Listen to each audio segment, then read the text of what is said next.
Hello all, Assalamu alaikum warahmatullahi wabarakatuh. Welcome to my channel Home Cooking with Zainul.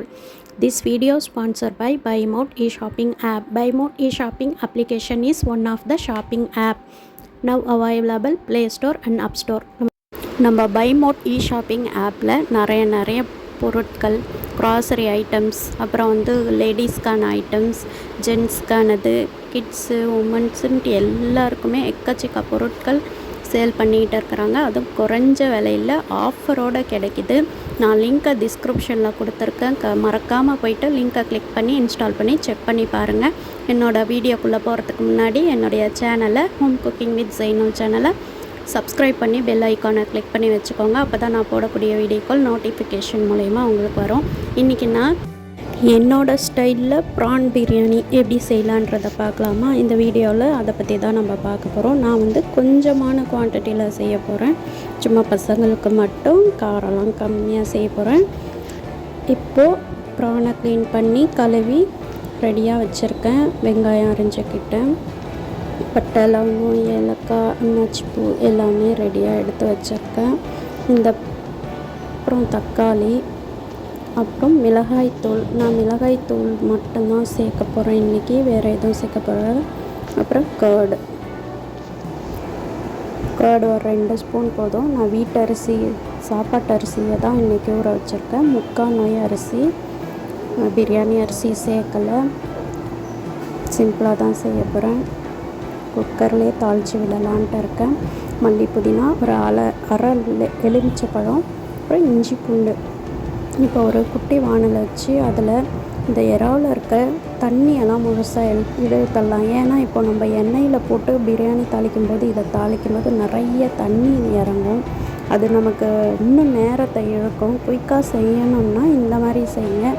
இல்லை நம்ம மசாலா போட்டு fry பண்ணி கூட பிரியாணியை தாளித்து விட்டு லாஸ்ட்டாக தம் உடைக்கும்போது இதை மேலே தூவி வைக்கலாம். அந்த ஸ்டைலில் இன்னொரு டைம் செஞ்சு நான் காட்டுறேன். இப்போ இறால லைட்டாக உப்பு சேர்த்து நல்லா தண்ணி இழுக்கிற அளவுக்கு நான் வேக வச்சுக்கிறேன். அதுக்குள்ளே குக்கரை ரெடி பண்ணிக்கலாம். குக்கரை வச்சு எண்ணெய் ஊற்றி எண்ணெய் நல்லா சூடானதும் பட்டை, லவங்கம், ஏலக்காய், இந்த பே லீஃப், அன்னாச்சிப்பூ எல்லாமே சேர்த்துக்கலாம். சேர்த்து அது பொரியட்டும். ஒரு பக்கம் எறாவும் ரெடி ஆகிக்கிட்டு இருக்குது. இப்போ இது சூடாயிடுச்சு. இப்போது ஆனியனை சேர்த்து நல்லா வதக்கிக்கலாம். கூட 3 பச்சை மிளகாயையும் சேர்த்து வதக்கிக்கலாம். நல்லா பொன்னிறமாக வதங்கட்டும். நம்ம குக்கரில் செய்கிறதால ரொம்ப வதங்கணும்னு அவசியம் இல்லை. ஏன்னா குக்கரில் விசில் விடும்போது எல்லாமே நல்லா குக் ஆகிடும். இப்போ கொஞ்சம் உப்பு சேர்த்து நல்லா வதக்கிக்கலாம். நல்லா கை விடாமல் வதக்கிக்கிட்டே இருங்க. இப்போ பாருங்கள், இறால ஓரளவு தண்ணி சுண்டி வந்துடுச்சு. இப்போ வெங்காயமும் ஓரளவுக்கு நல்லா வதங்கிடுச்சு. இப்போது நம்ம தக்காளி பழத்தை சேர்த்துக்கலாம். நல்லா பழமாக எடுத்து அரிஞ்சு வச்சுருக்கேன். நான் அதனால தான் அரை எலுமிச்சைப்பழம், ஏன்னா நான் கொஞ்சமாக செய்கிறதால அரை எலுமிச்சைப்பழம், ஒரு 2-3 ஸ்பூன் மட்டும் தயிர் சேர்த்துக்கிறேன். ரொம்ப புளிப்பாயிடும். இல்லைன்னா தக்காளி பழம் கொஞ்சம் எக்ஸ்ட்ரா சேர்த்துக்கலாம். அதில் எலுமிச்சை பழத்தையும் தயிரையும் கம்மி பண்ணிக்கலாம் புளிப்பை. இப்போது இஞ்சி பூண்டு சேர்த்துட்டேன். தக்காளி நல்லா கொலைய வந்துடுச்சு. இப்போது இஞ்சி பூண்டை சேர்த்து நல்லா வதக்கிக்கலாம். இஞ்சி பூண்டு நம்ம பிரியாணி எப்போ செய்யும்போது இஞ்சி பூண்டில் ஒரு 4-5 பச்சை மிளகாவை சேர்த்து அரைச்சிக்கிட்டோன்னாக்கா டேஸ்ட்டு வேறு ஒரு டேஸ்ட்டு கொடுக்கும். அது இன்னும் நல்லாயிருக்கும் சாப்பிட. இப்போ மிளகாய் தூள் சேர்த்துக்கலாம். நான் இப்போ கரம் மசாலா சேர்க்கலை. ஏன்னா பசங்களுக்கு ரொம்ப அந்த ஸ்மெல்லு வந்தாக்கா பிடிக்காது. அதனால் கரம் மசாலா சேர்க்காமல் மிளகாய்த்தூளை மட்டும் சேர்த்து, கரம் மசாலா சேர்க்காமல் இப்படி சேர்க்குறேன். இப்போது பாருங்கள், இறாவை சேர்த்துக்கிட்டேன். நல்லா ஓரளவுக்கு வெந்தும் வந்துடுச்சு இறா. சேர்த்து இப்போ மல்லி, புதினா ஆட் பண்ணிக்கலாம். ஆட் பண்ணி நல்லா கிண்டிக்கலாம். கிண்டிட்டு இதுக்கப்புறம் நம்ம தயிர் ஒரு 2 ஸ்பூன் அளவுக்கு ஊற்றிக்கிறேன். நான் ரொம்பலாம் போடலை. அந்த கேர்டு இருந்த கிண்ணத்துலேயே நான் ஒரு அரை எலுமிச்சை பழத்தை மட்டும் புழிஞ்சு எடுத்து வச்சுருக்கேன். அதையும் இப்பயே போட்டுக்கலாம். ஏன்னா நான் அரிசி போட்டு மூடிடுவேன். நான் கலர் பவுட்ரு சேர்த்துக்கல. இப்போ இந்த கிண்ணத்தில் தான் அரிசி எடுத்தேன். இதால் 2 அளவுக்கு தண்ணி வைக்கலாம்.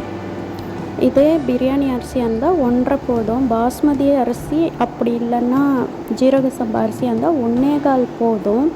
இது வீட்டு அரிசி சாப்பாட்டு அரிசின்றதால 1க்கு 2 பங்கு தண்ணி நான் வச்சுக்கிறேன். தண்ணி ஊற்றி இப்போ உப்பு போட்டு நம்ம கொதிக்க விடலாம். கொதி வந்த பிறகு நல்லா கொதி வந்த பிறகு அரிசியை சேர்த்து அப்புறமா விசில் போட்டுடலாம். நான் ஒரு 4 விசில் போடுறேன். ஏன்னா இது சாப்பாட்டு அரிசி இல்லையா, சாப்பாட்டு அரிசிங்கிறதால 4 விசில் போட்டு இறக்குறேன். இப்போ பாருங்கள் நல்லா கொதித்து வந்துடுச்சு. இந்த நேரத்தில் நான் அரிசியை கழுவி நல்லா தண்ணியெல்லாம் வடித்து எடுத்துக்கிட்டேன். இப்போ அரிசியை போட்டு கிண்டி மூடிக்கலாம். உங்களுக்கு கலர் பவுட்ரு வேணும்னாக்கா ஃபுட் கலர் ஆட் பண்ணி சர்வ் பண்ணிக்கலாம். எனக்கு பிடிக்கல, ஸோ நான் அப்படியே தான் செய்கிறேன். இப்போ நம்ம குக்கர் போட்டுக்கலாம். இப்போ பாருங்கள் விசில் வந்துடுச்சு. உடனே ஓப்பன் பண்ணாமல் ஒரு 5 நிமிஷம் இல்லை 10 நிமிஷம் கழித்து ஓப்பன் பண்ணுங்கள். விசில் நல்லா இறங்கின பிறகு இப்போ ரெடி ஆகிடுச்சு. ஆனியன் ரைத்தாவும் ஒரு பக்கம் ரெடி பண்ணிட்டேன் நான். இப்போ பாருங்கள் ப்ரான் பிரியாணி ரெடி. உங்களுக்கு இந்த வீடியோ ரொம்ப யூஸ்ஃபுல்லாக இருக்கும்னு நினைக்கிறேன். நீங்களும் இதை ட்ரை பண்ணி பாருங்கள். ரொம்ப டேஸ்ட்டாகவே இருந்துச்சு. நான் ஃபஸ்ட் டைம் தான் ட்ரை பண்ணேன், நல்லா இருந்துச்சு. வாங்க சாப்பிட்லாம். இந்த வீடியோ உங்களுக்கு ரொம்பவே யூஸ்ஃபுல்லாக இருக்கும்னு நினைக்கிறேன். என்னுடைய ஹோம் குக்கிங் வித் ஜெய்னூல் சேனலை லைக் பண்ணுங்கள், ஷேர் பண்ணுங்கள், கமெண்ட் பண்ணுங்கள், சப்ஸ்கிரைப் பண்ணுங்கள். சப்ஸ்கிரைப் பண்ணி பெல் ஐக்கானை கிளிக் பண்ணி வச்சுக்கோங்க. அப்படியே நம்மளுடைய பை மோட் ஆப்பையும் ஒரு டைம் போயிட்டு லிங்கை கிளிக் பண்ணி இன்ஸ்டால் பண்ணி செக் பண்ணி பாருங்கள். இந்த ஓகே. அஸ்ஸலாமு அலைக்கும் வரஹ்மத்துல்லாஹி வபரகாத்துஹு. தேங்க்ஸ் ஃபார் வாட்சிங்.